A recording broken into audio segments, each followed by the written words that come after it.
Okay, this is the Windows 7 software for the EasyBender. I know you wanted to see a brief video of the software and how it operates, and this is the icon down here for the SDS, what's titled SDS Cam, which is the software that runs the machine. And I have an instance already open, so I need to close that out.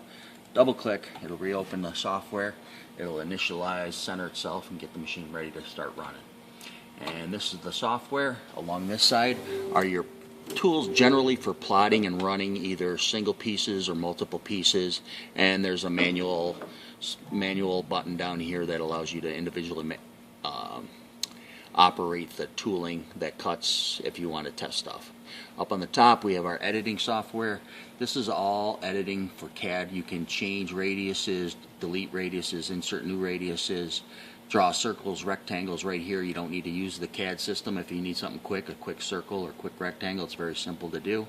Down here these are just your start, center of circle, intersection, middle point, end point, where you can create breaks in an electronic file. Over here is just more CAD editing stuff where you can insert and delete radiuses, put a chamfer in instead of having a square corner. You can break the electronic file where you want at any point on the file. You can join rule, you can move rule, adjust it up and down if you need to.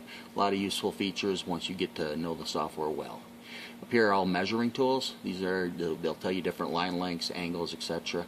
Then up here is your zoom tools, and we come up over here to the file button. Hit that, you hit open, up comes a window with different die files, and you'll see a preview of it in the right hand picture there, and you can go through your different die files, find the file you want. You can type in the number of your die file if you know it, and let's see, and I have a file I was hoping to show you, this one here. We'll open that up, and up comes your file, and it's a DXF file. And what I'm going to do is just bend this piece, plot and bend this piece right here on this one. And you go over here to your left, your columns over here. This is your toolpath button.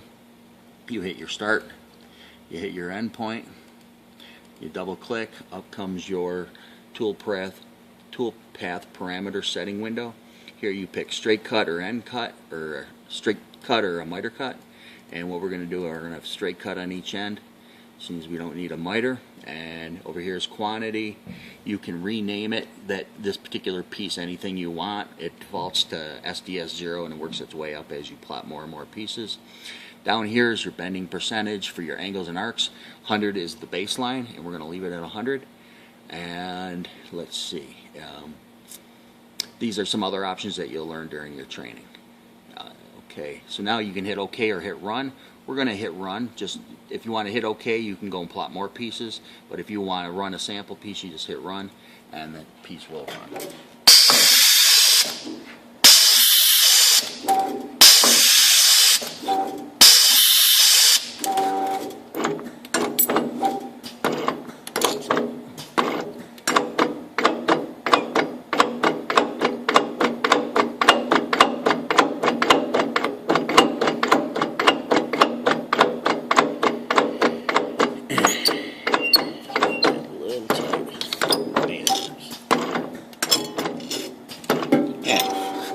There you have the final piece. So it looks good. And if we had the die board, we can just set it in the die board. If it needed a little tweaking, you could either go up or down with the pressure very simply. Just go back into your adjust mode.